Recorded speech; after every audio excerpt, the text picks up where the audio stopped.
Thank you very much. It's actually very pleasing to be in Queensland because I'm part of the Queensland University alumni, although my mum did remind me today that I forgot to tell her I was coming home.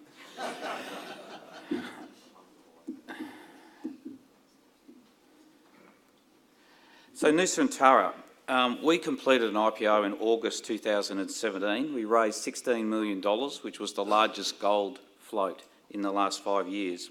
Our whole primary focus at the moment is the development of the AWAC Mass Gold Project in South Sulawesi.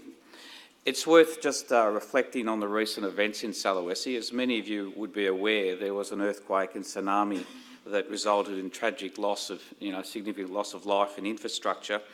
This event was well away from our project, but notwithstanding that, we've been providing both human resources support and financial support to the people affected. Since the IPO, we've achieved all the objectives that we set out through that process. We said we'd increase the mineral resource. This project's been around for a while, and we completed an 11,000 metre drill program and increased the mineral resource to 2 million ounces. So that was a huge achievement. The mineral resource is now 89% indicated, so very suitable for robust mine development. We also said we'd secure the contract of work. The contract of work is our arrangement with the Government of Indonesia for the operation and development of the mine. In March this year, we signed a new agreement, and importantly, that agreement had two key factors. Number one, it secured the tenure of the project to Nusantara and our Indonesian partner, or 100% subsidiary, PT Masmindo. So that means we are the only holders of that tenement within the project. And secondly, a key factor of that agreement with the Government of Indonesia is that we don't need to divest any parts of the project for 10 years beyond production. So that provides very strong certainty for all of us who invest in the project. And importantly, when we do have to divest, some 51% 11 years down the track, we need to do that at international best practice. So it's valued appropriately compared to other projects in the world. And fourth, we wanted to kick off some exploration and really get going at looking at the rest of the area that we have. It's 14,000 hectares of land that we have, and it's had very little exploration. So it's been a very busy 15 months. The project is now ready for development. We have all of the approvals in place, environmental and government approvals. So we're now very firmly focused on securing a strategic partner, and we've got a number of people in our data room, Indonesian, Chinese, elsewhere in the world, who are looking at the project. So whilst we're focusing on securing the partner, we're very heavily focused on accelerating our exploration program, given the huge potential. So just to keep us a little bit energised for this morning, we're going to watch a bit of video, and it saves you listening to me.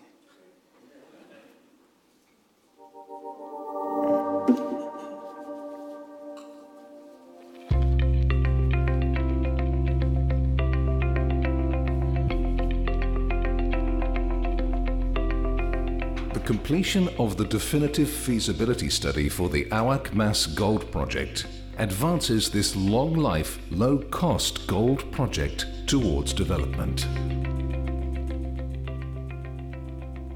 The island of Sulawesi in Indonesia is home to numerous mining operations. The AWAC Mass Gold Project lies 45 kilometers by road from Belopa, the capital of the Luwu Regency in the South Sulawesi province. The project is surrounded by local gardens and villages. The closest major city is the capital of South Sulawesi, Makassar, a modern city of more than 2 million people.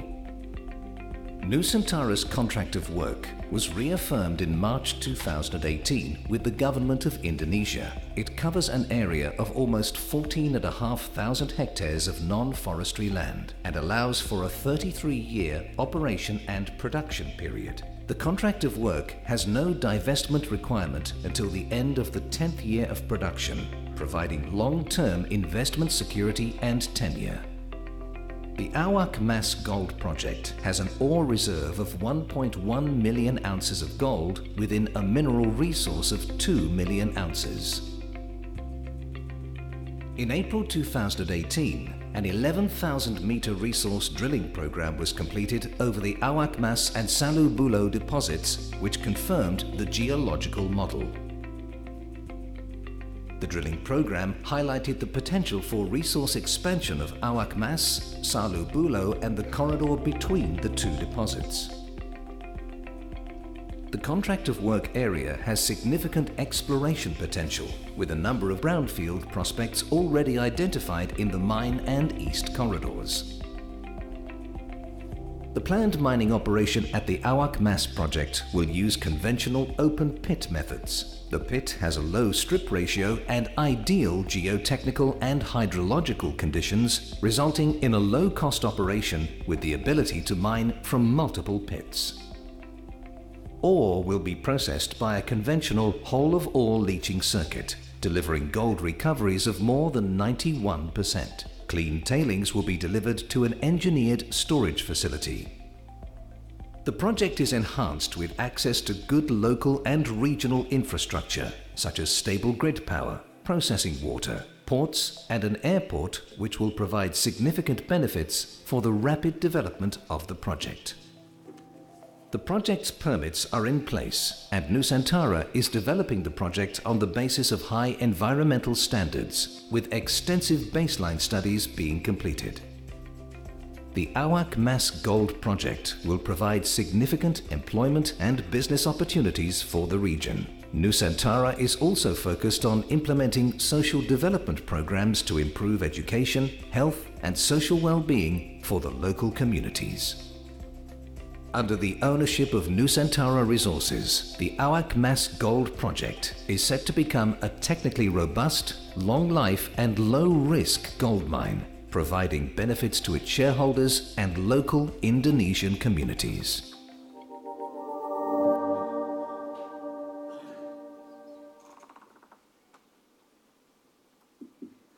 So as you saw in the video, the project is now an 11-year, 100,000 ounce producing project.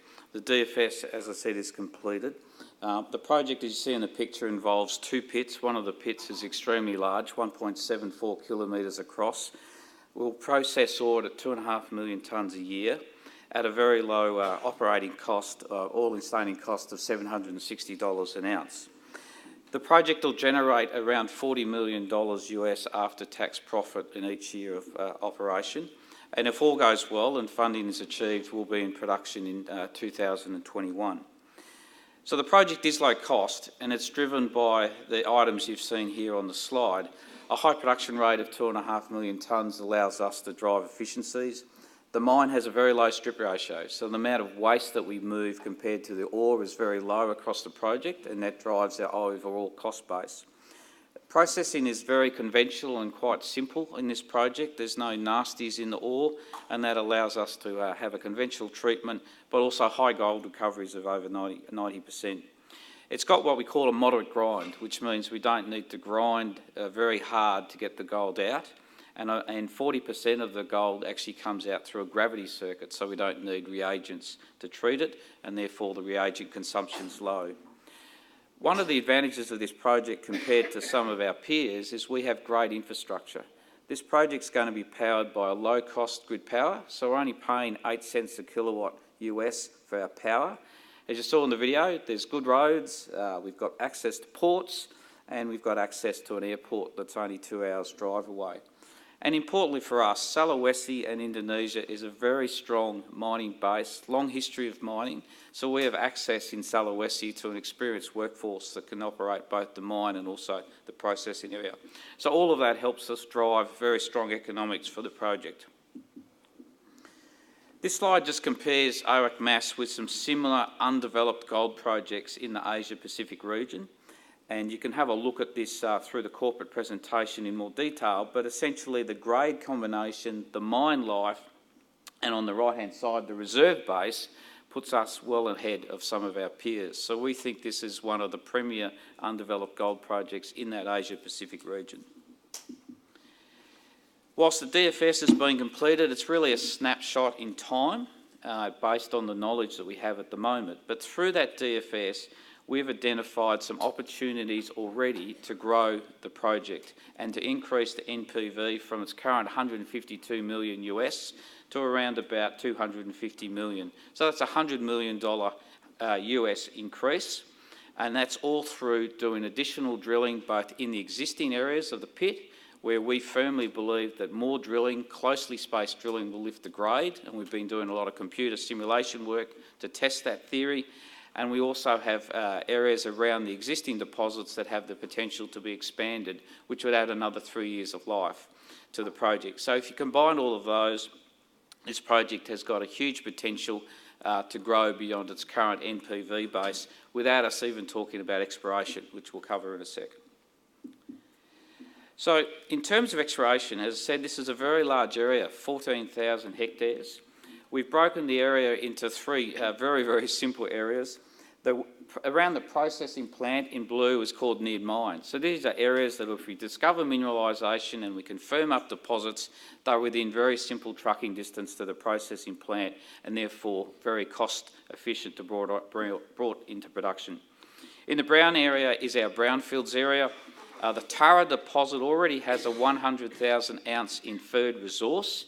It wasn't included in the DFS because we need to do more drilling, but already around Tara, there are a number of prospects that have been identified that we need to follow up. And in the northern and southern parts of the COW, hasn't even seen geologists do simple baseline exploration. So the potential across the COW is very high. So this shows a cross-section between the two deposits, Awak Mas and Spreadborough. So on the right, Awak Mas shows you the big large pit that we're going to mine, which is the black line, and the blue line is our resource base. Up the top, you can see a deposit, Punkuk Selatan. So we've got a near-surface extension expression of mineralisation that we want to drill out that allows us to extend that pit. And at the bottom, since our drilling that we did last year, we identified the eastern extension to Awak Mas. And this was an extension that was never ever known about before, but we've totally redesigned and rethought through the geology. And likewise at Spreadborough, you can see that there's some extensions towards Awak Mas. So we're a firm believer that these repeat type geological mineralisations will continue between the corridors, between these two deposits, bringing additional mineralisation into the plant. And then in that mine area, there hasn't been exploration completed for 18 years. So we've now gone back onto the ground to the prospects that were discovered back then and started surface sampling and trenching.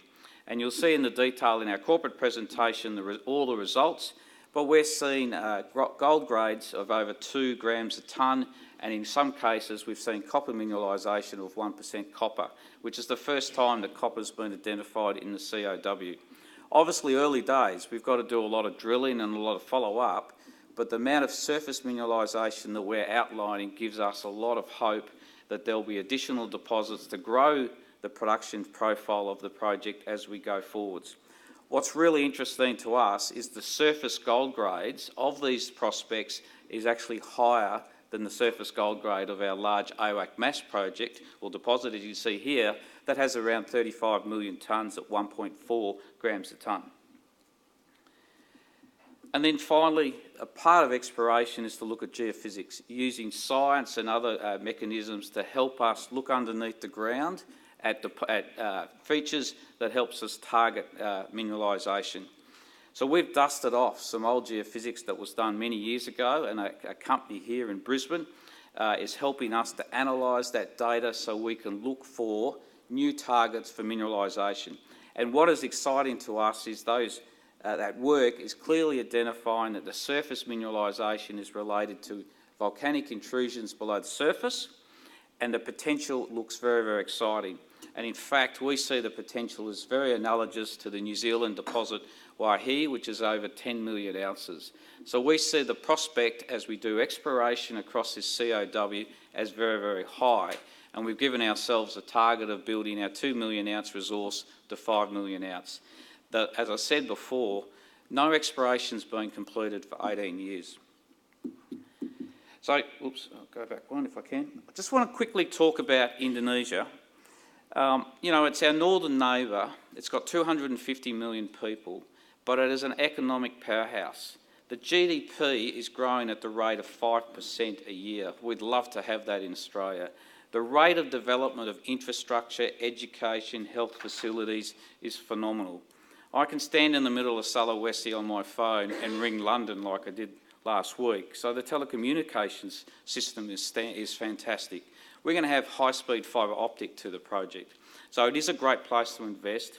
We have great support from the government of Indonesia, and their requirements for us developing the project is no worse or any different to what we see in Australia. So it's a very modern society, very modern economy, and we actually think it's a good place to work. So I just want to wrap up. So the Arak Mas Gold Project, 11-year mine life, 100,000 ounces a year, targeted production in 2021, very low cost base, so that spins off good margins at our current $1,200 an ounce. As I said, generates a lot of free cash, which is fantastic, around $40 million US a year. We've already identified opportunities to grow the value of the project post the DFS. As you've seen, a lot of potential to grow the resource that will feed into reserve, into mine production. And importantly, with our agreement with the government of Indonesia, there's no divestment requirements. So all of our investment is very stable going forwards. And as you can see, as I've talked about, our focus at the moment, finding strategic partners, and there are many who are very interested in the project to help us fund and develop the project, accelerate exploration, and to continually make sure that people identify the value of this project.